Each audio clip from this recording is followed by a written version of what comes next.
सभी बच्चों को पीसीएम एजुकेशन चैनल में स्वागत है। आज हम लोग पढ़ेंगे इस वीडियो में कि वैद्युत क्षेत्र क्या होती है, इलेक्ट्रिक फील्ड। शुरू से लेकर लास्ट तक आप लोग देखिए। इस वीडियो में बहुत ही अच्छा आप लोगों को समझ आएगा, मेरा पूरा विश्वास है। तो देखिए, हम लोग को पढ़ना है इस वीडियो में, इस लेक्चर में, कि वैद्युत क्षेत्र आखिर होता क्या है। तो हेडिंग है इलेक्ट्रिक फील्ड यानी वैद्युत क्षेत्र। वैद्युत क्षेत्र, ध्यान से देखिए वैद्युत क्षेत्र होता क्या है। सबसे पहले ये समझिए, जो आवेश है, आवेश Q, इस आवेश Q को जो है ब्रह्मा जी द्वारा दो वरदान प्राप्त है। आवेश Q को ब्रह्मा जी द्वारा कितने वरदान प्राप्त है? दो। पहला वरदान यह है कि जब आवेश रुका रहेगा ना, जब आवेश रुका रहेगा तो वह अपने चारों ओर वैद्युत क्षेत्र उत्पन्न करता है। क्या उत्पन्न करता है? वैद्युत क्षेत्र उत्पन्न करता है। और जब आवेश गतिमान रहता है तो अपने चारों ओर जो है चुंबकीय क्षेत्र उत्पन्न करता है। क्या उत्पन्न करता है? चुंबकीय क्षेत्र। तो यह जो है दो वरदान मिला हुआ है आवेश को। यह आवेश का बहुत ही बड़ा गुण है। चलिए फिलहाल यहाँ आप देखिए, हमको पढ़ना है कि वैद्युत क्षेत्र आखिर है क्या। तो किसी भी आवेश के, मान लीजिए कोई आवेश है,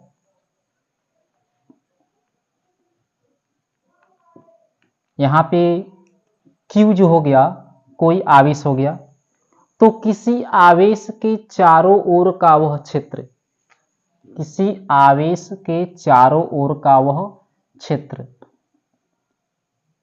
किसी भी आवेश के चारों ओर का वह क्षेत्र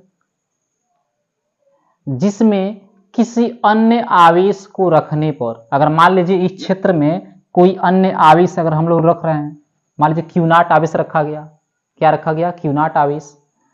तो इस क्षेत्र में जो वृत्त बना है, इस वृत्त के क्षेत्र में कहीं पर भी किसी अन्य आवेश को अगर रख दिया जाए, क्या किया जाए?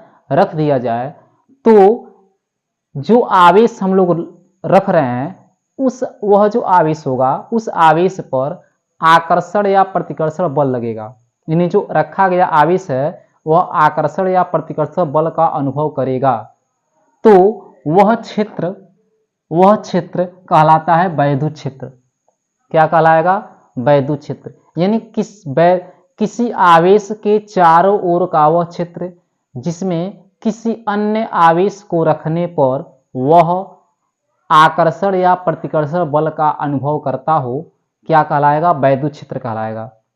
यानी शॉर्टकट में हम लोग कह सकते हैं कि वैद्युत क्षेत्र वह क्षेत्र होता है जिसमें अगर किसी अन्य आवेश को रख दिया जाए, अगर किसी अन्य आवेश को रख दिया जाए, तो जो आवेश हम लोग रख रहे हैं वह जो उस आवेश पर जो है आकर्षण या प्रतिकर्षण बल लगेगा। तो इसका डिफिनेशन क्या है कि किसी भी आवेश के चारों ओर का वह क्षेत्र जिसमें किसी अन्य आवेश को रखने पर वह आकर्षण या प्रतिकर्षण बल का अनुभव करता है, वैद्युत क्षेत्र कहलाता है। क्या कहलाएगा? वह एरिया, वह क्षेत्र क्या कहलाएगा? वैद्युत क्षेत्र कहलाएगा।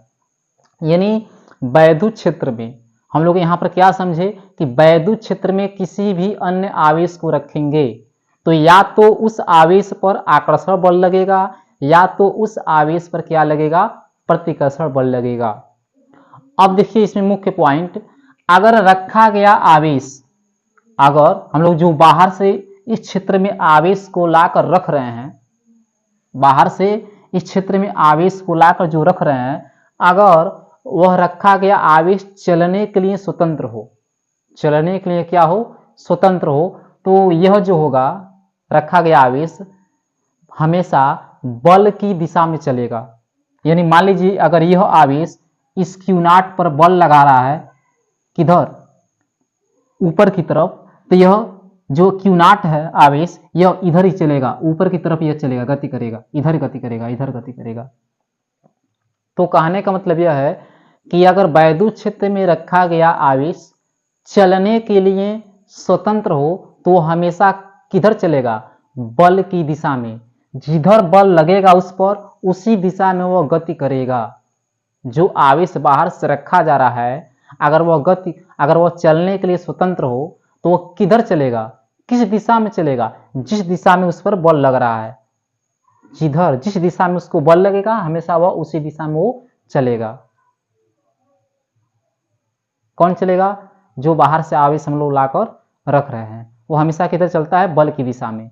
अगर मान लीजिए बल की दिशा अगर हम लोग निरंतर बदलते जाएं, अगर बल की दिशा क्या हो, निरंतर बदल दें, तो आवेश के चलने की दिशा भी बदलती जाएगी। आवेश के चलने की दिशा भी क्या होगी?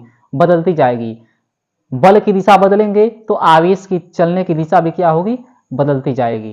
अर्थात आवेश जो होगा एक वक्राकार मार्ग पर गति करेगा। देखिए, अगर इसकी दिशा हम लोग नहीं, बल की दिशा नहीं बदलते हैं, तब तो यह एक रेखा पर चलेगा, सीधे चलेगा, सीधे चलेगा। तो यह सरल रेखा पर चल रहा है, स्ट्रेट लाइन पर चल रहा है। लेकिन अगर बल की दिशा बदलेंगे तो हो सकता है यह ऐसे चले, या हो सकता है यह ऐसे चले, यानी एक वक्राकार मार्ग बनाएगा। जब बल की दिशा हम लोग बदलेंगे, बल की दिशा चेंज करेंगे, तो आवेश के चलने की जो दिशा होगी, आवेश जो चलेगा वह एक वक्राकार पथ पर चलेगा, एक वक्राकार मार्ग पर चलेगा।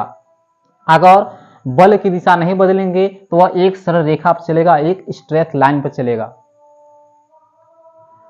तो हम लोग क्या समझे कि वैद्युत क्षेत्र है क्या? यानी किसी भी आवेश के चारों ओर का वह क्षेत्र जिसमें किसी अन्य आवेश को रखने पर वह आकर्षण या प्रतिकर्षण बल का अनुभव करता है, वह क्षेत्र क्या कहलाएगा? वैद्युत क्षेत्र कहलाएगा। और अभी हम बताए हैं कि अगर वैद्युत क्षेत्र में रखा गया आवेश चलने के लिए स्वतंत्र हो तो वह हमेशा जो है बल की दिशा में चलेगा। किधर चलेगा? बल की दिशा में चलेगा। अगर हम लोग बल की दिशा नहीं बदलेंगे तब तो वह एक सरल रेखा में गति करेगा। अगर हम लोग बल की दिशा बदलेंगे तो वह एक वक्राकार मार्ग बनाएगा। वह किस मार्ग पर चलेगा? एक वक्राकार मार्ग पर चलेगा, एक वक्राकार पथ पर चलेगा। तो चलिए इसका डिफिनेशन हम यहाँ पे लिख दे रहे हैं। तो डिफिनेशन आप लोग सभी लोग समझ गए होंगे कि वैद्युत क्षेत्र है क्या। तो वैद्युत क्षेत्र अभी बताया गया है, क्या लिखा जाएगा कि किसी आवेश के, क्या लिखना है कि किसी आवेश के चारों ओर का, किसी आवेश के चारों ओर का वह क्षेत्र, किसी आवेश के चारों ओर, किसी आवेश के चारों ओर का वह क्षेत्र जिसमें किसी अन्य आवेश को रखने पर, किसी अन्य आवेश को रखने पर, किसी अन्य आवेश को रखने पर वह आकर्षण या प्रतिकर्षण, वह आकर्षण या प्रतिकर्षण, वह आकर्षण या प्रतिकर्षण बल का अनुभव करता है। आकर्षण या प्रतिकर्षण बल का अनुभव करता है, वैद्युत क्षेत्र कहलाता है। वैद्युत क्षेत्र कहलाता है। तो वैद्युत क्षेत्र का परिभाषा क्या हुआ कि किसी भी आवेश के चारों ओर का वह क्षेत्र जिसमें किसी अन्य आवेश को रखने पर वह आकर्षण या प्रतिकर्षण बल का अनुभव करता हो, क्या कहलाता है? वैद्युत क्षेत्र कहलाता है। तो यह वैद्युत क्षेत्र हमको पूरा विश्वास से सबको क्लियर हो गया होगा, स्पष्ट हो गया होगा। अब हम लोग पढ़ेंगे कि वैद्युत बल रेखा क्या होती है। क्या पढ़ना है? वैद्युत बल रेखा। तो अब इतने का आप लोग स्क्रीनशॉट लीजिए।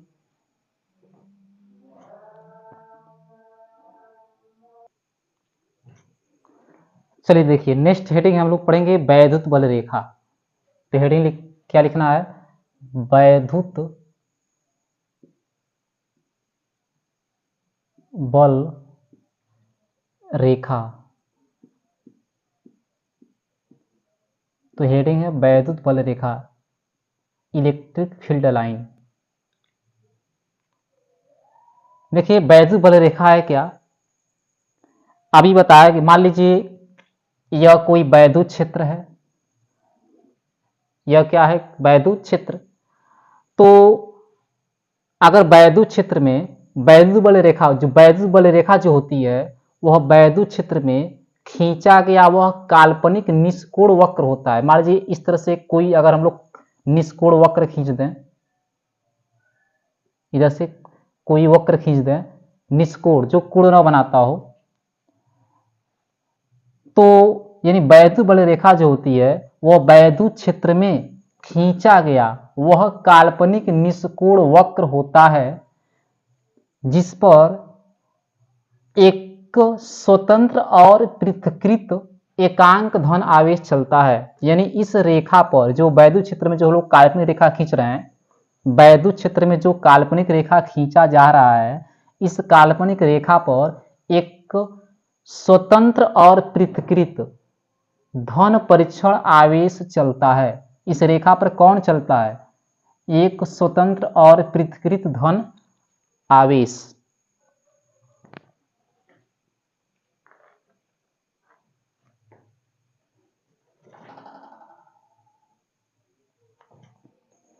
तो चलिए देखिए यहां पर क्या बताया जा रहा था। तो बताया जा रहा था कि जो अगर वैद्युत क्षेत्र में अगर हम लोग क्या करें, वैद्युत क्षेत्र में अगर कोई काल्पनिक निष्कोण वक्र रेखा खींच दें, तो इस रेखा पर जो है जो खींचा गया रेखा होता है, इस रेखा पर एक स्वतंत्र और पृथक्कृत एकांक धन आवेश चलता है। तो यह जो खींचा गया रेखा है वह कहलाएगा वैद्युत बल रेखा। क्या कहलाएगा? वैद्युत बल रेखा। यानी कह सकते हैं कि वैद्युत बल रेखा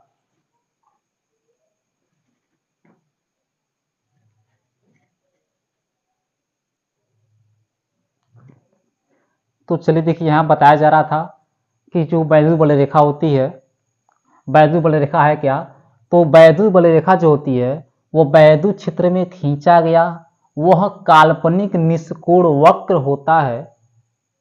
वैद्युत बल रेखा वैद्युत क्षेत्र में खींचा गया वह काल्पनिक निष्कोण वक्र होता है जिस पर एक स्वतंत्र और पृथक्कृत धन आवेश चलता है। यानी अगर शॉर्टकट में कहा जाए तो वैद्युत क्षेत्र में अगर हम लोग कोई रेखा खींच दें, कोई काल्पनिक रेखा खींच दें जिस पर क्या चलता हो, एक स्वतंत्र पृथक्कृत धन आवेश चलता हो, तो यह जो खींचा गया रेखा हो, इस रेखा को क्या कहा जाएगा? वैद्युत बल रेखा। तो वैद्युत बल रेखा क्या होती है? वैद्युत बल रेखा वैद्युत क्षेत्र में खींचा गया वह काल्पनिक निष्कोण वक्र होता है जिस पर एक स्वतंत्र और पृथक्कृत धन आवेश चलता है। तो चलिए इसका डिफिनेशन यहां पर लिख दे रहे हैं।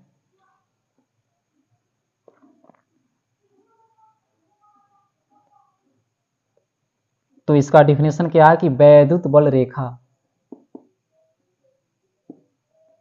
वैद्युत बल रेखा वैद्युत क्षेत्र में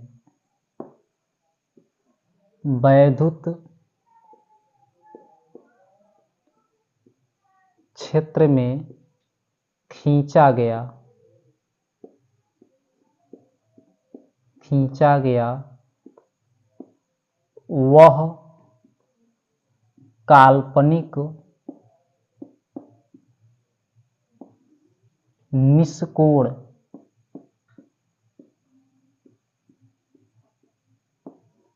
वह काल्पनिक निष्कोण वक्र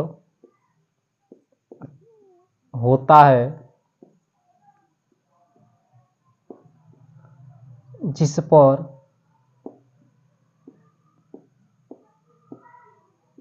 पर एक स्वतंत्र जिस पर एक स्वतंत्र और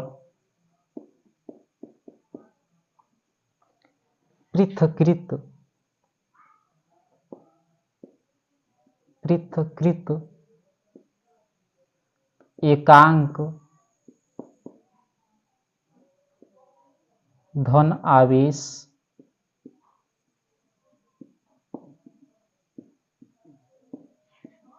चलता है।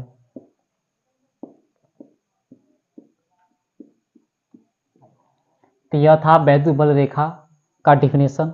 आप लोग इतने का स्क्रीनशॉट लीजिए। इसके बाद हम लोग पढ़ेंगे कि वैद्युत बल रेखाओं के क्या क्या गुण होती है। तो अब इतने का आप लोग स्क्रीनशॉट लीजिए।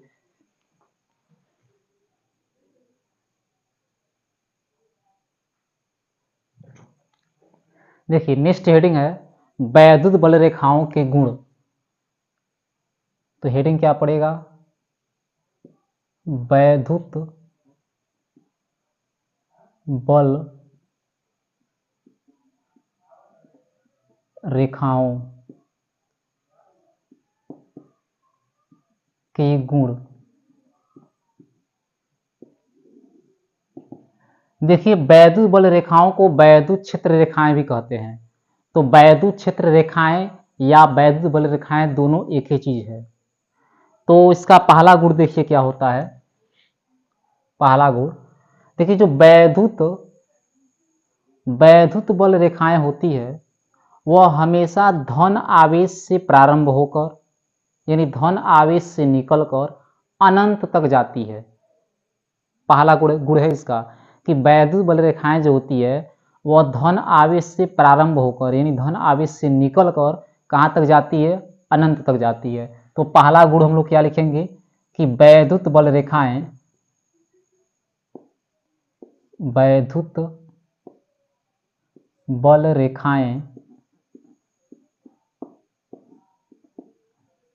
धन आवेश से प्रारंभ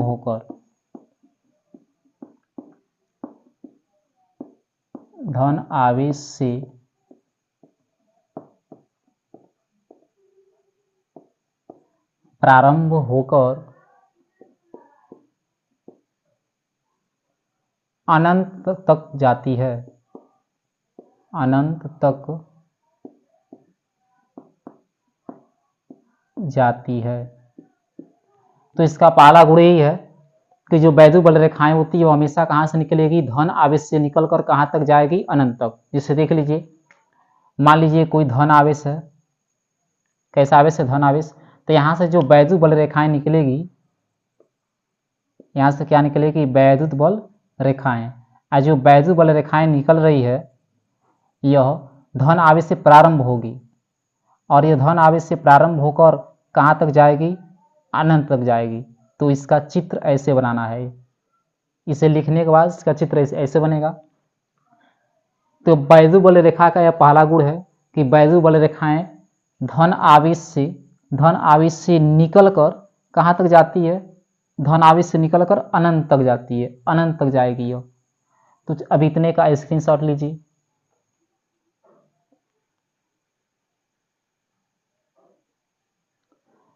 चलिए देखिए, इसका फर्स्ट गुण हो गया। सेकंड इसका गुण देखिए,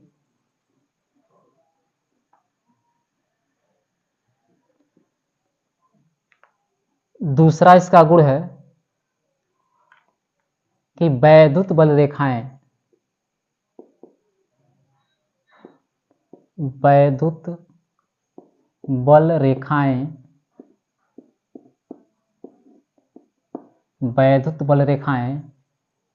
अनंत से प्रारंभ होकर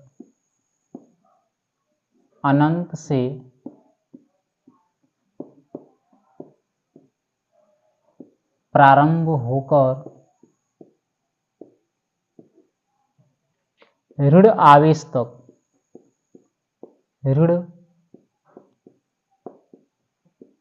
आवेश तक आती है। कहां तक आएगी? ऋण आवेश तक। कहां से? अनंत से। तो मान लीजिए कोई ऋण आवेश है, तो जो वैद्युत बल रेखाएं होंगी, वैद्युत बल रेखाएं वह अनंत से कहाँ तक आएंगी, इस ऋण आवेश तक आएंगी, अनंत से इस ऋण आवेश तक आएंगी। तो इसका दूसरा गुण हो गया। तो दो गुण हम लोग पढ़े अभी। पहला गुण क्या था कि बैजु बल रेखाएं धन आवेश से निकलकर अनंत तक जाती है। दूसरा गुण क्या है, इसका उल्टा, पहले का उल्टा है कि बैजु बल रेखाएं अनंत से प्रारंभ होकर कहां तक आती है, ऋण आवेश तक आती है। तो अब इतने का स्क्रीनशॉट लीजिए, इसके बाद हम लोग नेक्स्ट गुण पढ़ेंगे।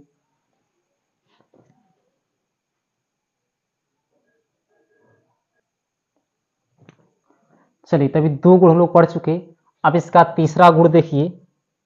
इसका तीसरा नेक्स्ट गुण है कि दो बराबर तथा विपरीत आवेशों से उत्पन्न, दो बराबर तथा विपरीत आवेशों से उत्पन्न वैद्युत बल रेखाएं जो होती है वह धन आवेश से निकलकर ऋण आवेश पर समाप्त होती है।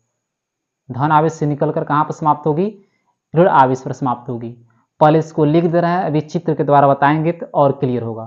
तो देखिए क्या लिखना है कि दो बराबर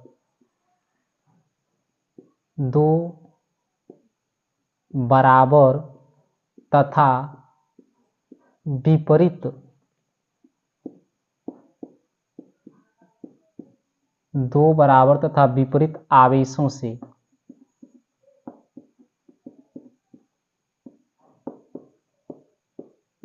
उत्पन्न, दो बराबर तथा विपरीत आवेशों से उत्पन्न वैद्युत बल रेखाएं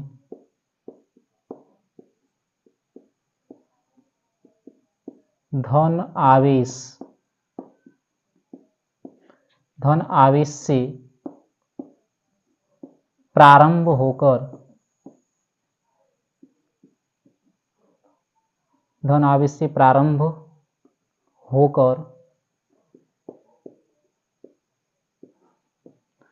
ऋण आवेश पर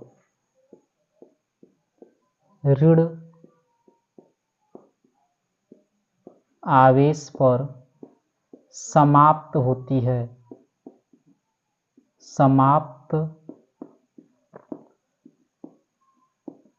होती है, तो यहां पर क्या लिखा गया है कि दो बराबर तथा विपरीत आवेशों से उत्पन्न वैद्युत बल रेखाएं धन आवेश से प्रारंभ होकर ऋण आवेश पर क्या होती है, समाप्त होती है। जिससे मान लीजिए यहां पर एक धन आवेश है और यहां पर एक क्या है, ऋण आवेश है। तो यहां से धन आवेश से वैद्युत बल रेखाएं निकलेगी और कहां पर जाकर समाप्त होगी, ऋण आवेश पर। धन आवेश से वैद्युत बल रेखाएं निकलकर कहां पर जाकर समाप्त होगी, ऋण आवेश पर समाप्त होगी। यहां से ऐसे निकलेगी रेखाएं।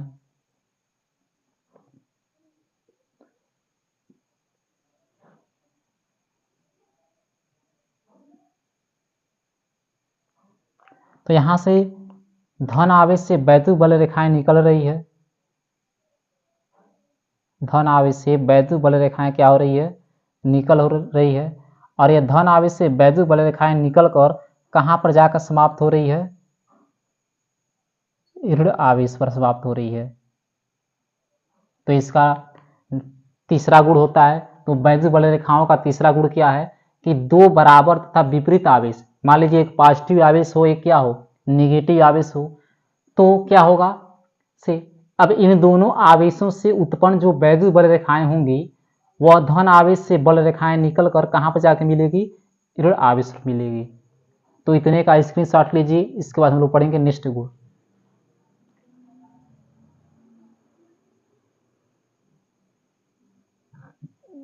चलिए देखिए, तो तीन गुण हम लोग पढ़ चुके।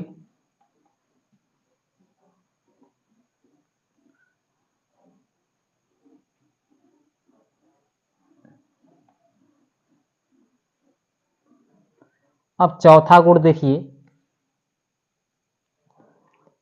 चौथा गुण क्या है इसका कि वैद्युत बल रेखा के किसी भी बिंदु पर खींची गई स्पर्श रेखा उस बिंदु पर धन आवेश पर लगने वाली बल की दिशा बताती है। जिससे मान लीजिए यहाँ पर यह वैद्युत बल रेखा है, अगर यहाँ पर हम लोग वैद्युत बल रेखा पर अगर यहाँ पर हम लोग कोई स्पर्श रेखा खींच दें, क्या खींच दें यहाँ पर कोई स्पर्श रेखा, तो ये जो स्पर्श रेखा खींचा गया है, यह खींचा गया स्पर्श रेखा क्या व्यक्त कर रहा है, क्या शो कर रहा है, इस बिंदु पर स्थित जो आवेश है, इस आवेश पर लगने वाली बल की दिशा को शो करेगा, बल की दिशा को प्रदर्शित करेगा। तो कहने का अर्थ है कि वैद्युत बल रेखा के, यह मान लीजिए वैद्युत बल रेखा हो गया, इस वैद्युत बल रेखा के किसी भी बिंदु पर, चाहे यहाँ चाहे यहाँ चाहे यहाँ कहीं पर अगर कोई स्पर्श रेखा खींच दिया जाए, तो वह खींचा गया जो स्पर्श रेखा होगा वो क्या व्यक्त करेगा, उस बिंदु पर धन आवेश पर लगने वाले बल की दिशा को व्यक्त करेगा। तो ये लिखना है। तो क्या लिखेंगे हम लोग कि वैद्युत बल रेखा के, वैद्युत बल रेखा के किसी बिंदु पर, वैद्युत बल रेखा के किसी भी बिंदु पर, किसी भी बिंदु पर खींची गई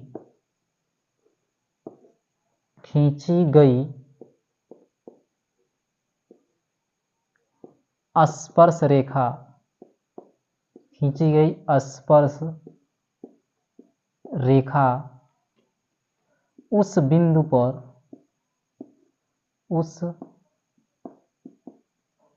बिंदु पर धन आवेश पर, उस बिंदु पर धन आवेश पर लगने वाले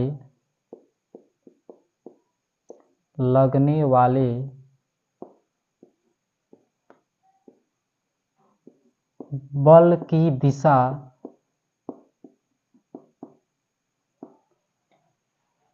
प्रदर्शित करता है, प्रदर्शित बल की दिशा प्रदर्शित करता है। उसके बाद ये चित्र बन जाएगा कि किसी भी वैद्युत बल रेखा के किसी भी बिंदु पर अगर हम लोग क्या करें, कोई स्पर्श रेखा खींच दें, तो ये जो खींचा गया स्पर्श रेखा वह क्या शो करेगा, उस बिंदु पर धन आवेश पर लगने वाली बल की दिशा को शो करेगा। तो अभी आप लोग इसने का स्क्रीनशॉट लीजिए, इसके बाद हम लोग नेक्स्ट गुण इसका पढ़ेंगे।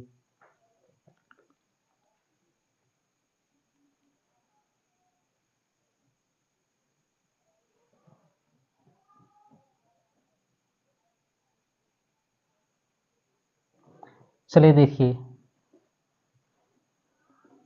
अब इसका नेक्स्ट गुण, पांचवा गुण इसका क्या है।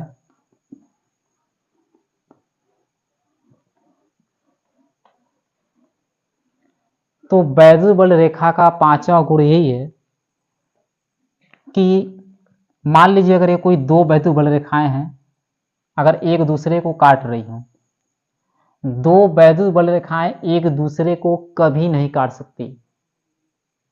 इसका पांचवा गुण यही है कि दो वैद्युत बल रेखाएं एक दूसरे को कभी नहीं काट सकती। क्यों, रीजन क्या, क्यों नहीं काट सकती, क्योंकि ये जो कटान बिंदु है, कौन सा बिंदु, कटान बिंदु, अगर हम लोग इस कटान बिंदु पर स्पर्श रेखा खींचें तो यहाँ पर दो स्पर्श रेखा खींच सकते हैं हम लोग ऐसे।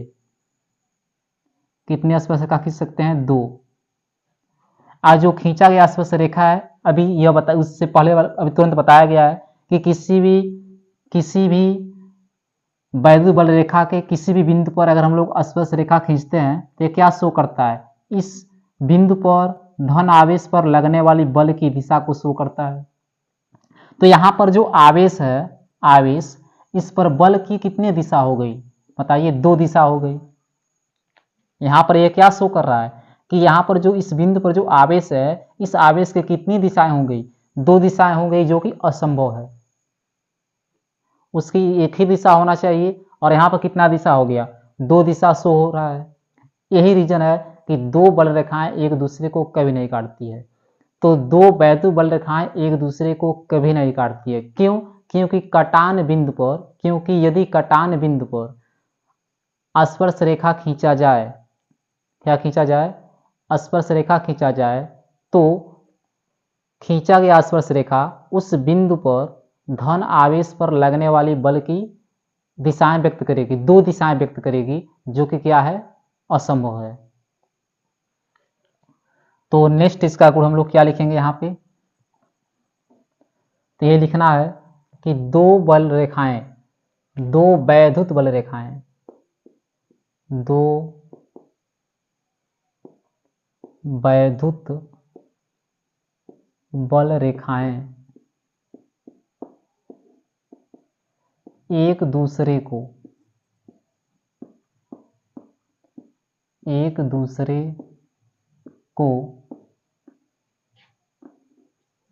कभी नहीं काटती हैं। काटती की जगह हम लोग प्रतिच्छेद भी लिख सकते हैं, तो 2 वैद्युत बल रेखाएं एक दूसरे को कभी नहीं काटती हैं, क्योंकि रीजन भी लिखेंगे हम लोग, क्योंकि यदि कटान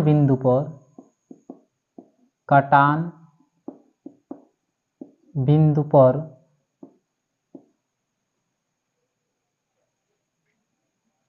स्पर्श रेखा खींचा जाए,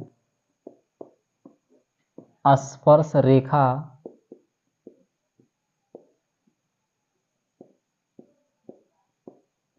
खींचा जाए तो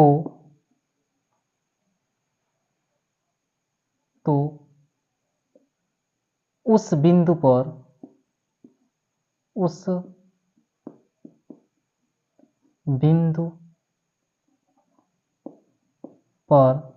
बल की 2 दिशाएं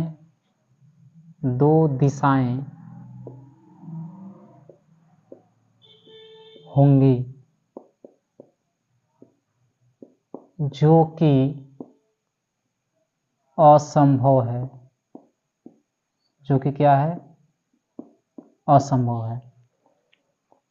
तो बहुत ही महत्वपूर्ण है, कभी कभी बोर्ड एग्जाम में 1 नंबर प्रश्न पूछ देता है कि 2 वैद्युत बल रेखाएं एक दूसरे को कभी नहीं प्रतिच्छेद करती, क्यों नहीं करती है, क्योंकि अगर हम लोग कटान बिंदु पर स्पर्श रेखा खींचें तो उस बिंदु पर बल की कितनी दिशाएं होंगी, 2 दिशाएं होंगी, जो कि क्या है, असंभव है। तो यह था वैद्युत बल रेखाओं के गुण। अब हम लोग पढ़ेंगे हेडिंग कि वैद्युत क्षेत्र की तीव्रता क्या है, वैद्युत क्षेत्र की तीव्रता के विषय में पढ़ेंगे। तो अभी आप लोग इतने का स्क्रीनशॉट लीजिए।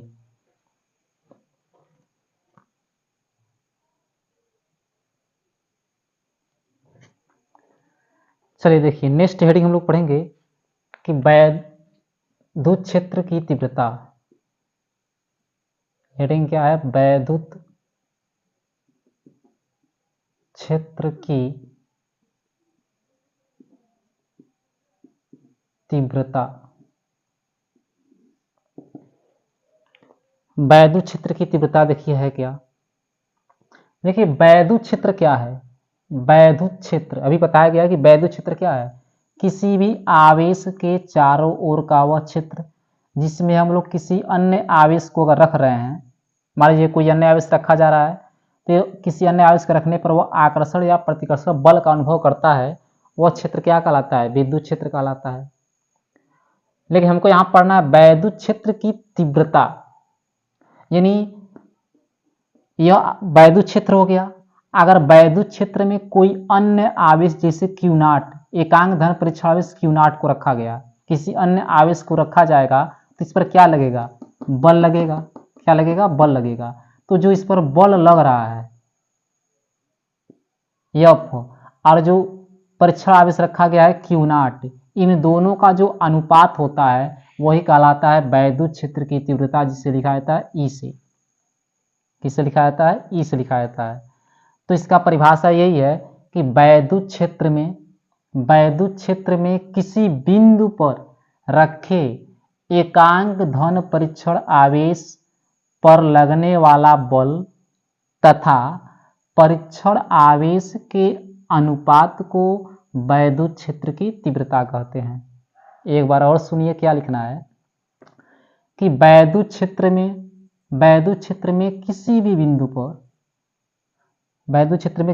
बिंदु पर रखे एकांक धन परीक्षण आवेश पर लगने वाला बल वैद्युत बल तथा परीक्षण आवेश के अनुपात को क्या कहता है? वैद्युत क्षेत्र की तीव्रता कहा जाता है। तो इसका परिभाषा हम लोग क्या लिखेंगे?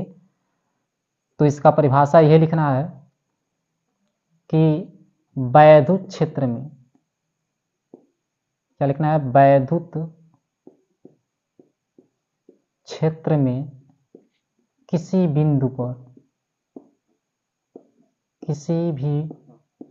बिंदु पर वैद्युत क्षेत्र में किसी भी बिंदु पर रखे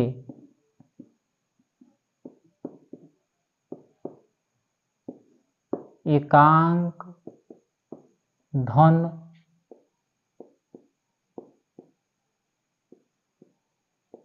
परीक्षण आवेश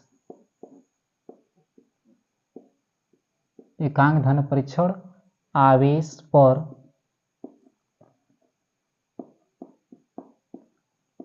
लगने वाला वैद्युत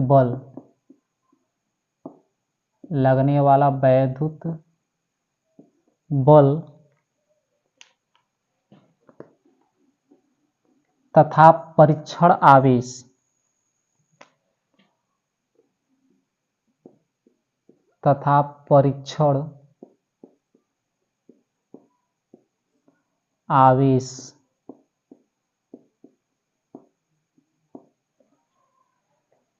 के अनुपात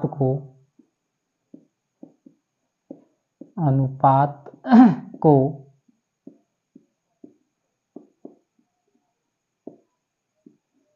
वैद्युत क्षेत्र की तीव्रता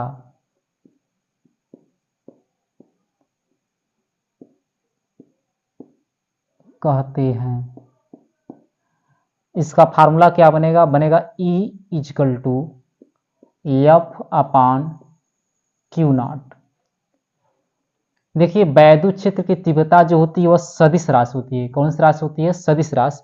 इसलिए अगर हम लोग इसे वेक्टर रूप में लिखना चाहें, वेक्टर के रूप में, तो यह वेक्टर E। अब बल भी सदिश राशि है तो यहाँ पे वेक्टर लगा सकते हैं।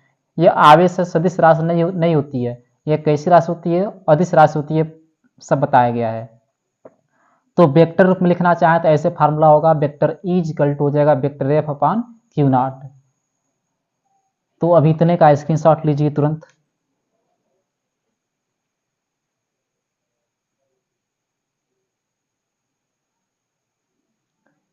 चलिए देखिए,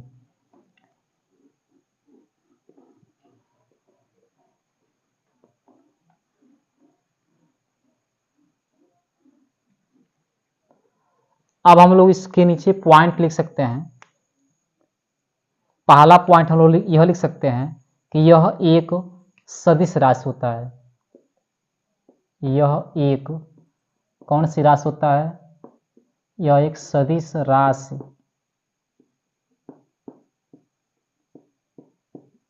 होता है। यानी वैद्युत क्षेत्र की तीव्रता कौन सी राशि होती है? सदिश राशि। नेक्स्ट पॉइंट लिख सकते हैं कि इसका मात्रक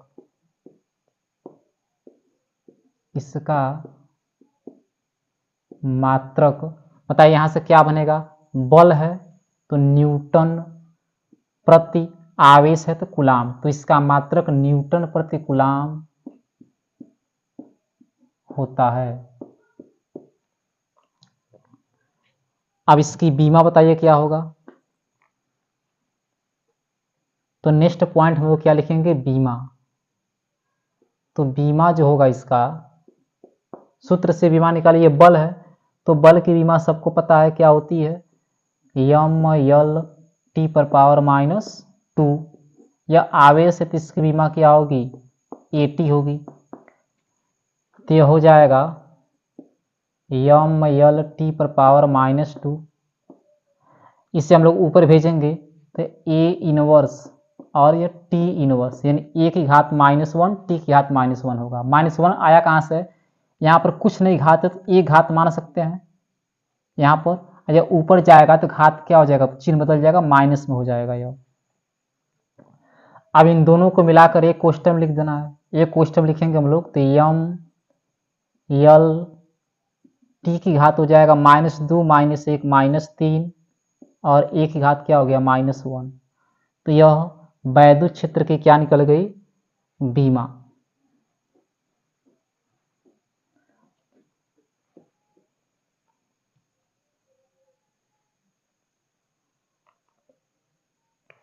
नेक्स्ट पॉइंट लिख सकते हैं हम लोग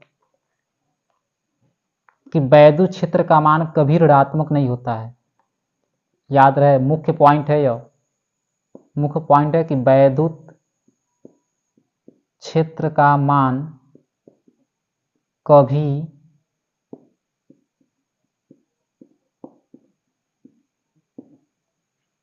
वैद्युत क्षेत्र तीव्रता, वैद्युत क्षेत्र यहां पर तीव्रता लिख लेना,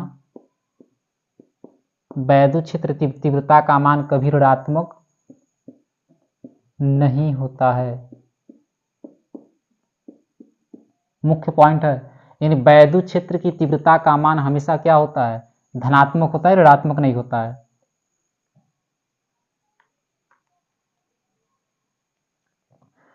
तो यह था वैद्युत क्षेत्र की तीव्रता की परिभाषा हम लोग पढ़ चुके। तो आप लोग क्या कीजिए कि जो जो पढ़ाया जा रहा है कॉपी लेकर बैठिए और हमारे साथ में आप लोग कॉपी पर नोट्स बनाते रहिए, लिखते रहिए। जितना पढ़ा रहे हैं सब कॉपी पे लिखिए। बोर्ड एग्जाम में जितना पढ़ा रहे हैं बोर्ड एग्जाम में सिर्फ वही आएगा और कोई बारिश नहीं आएगा। सब महत्वपूर्ण चीज़ पढ़ाया जा रहा है। तो आप लोग एक नोट्स भी बनाते रहिए साथ साथ में। तो आज की वीडियो में बस इतना ही। धन्यवाद।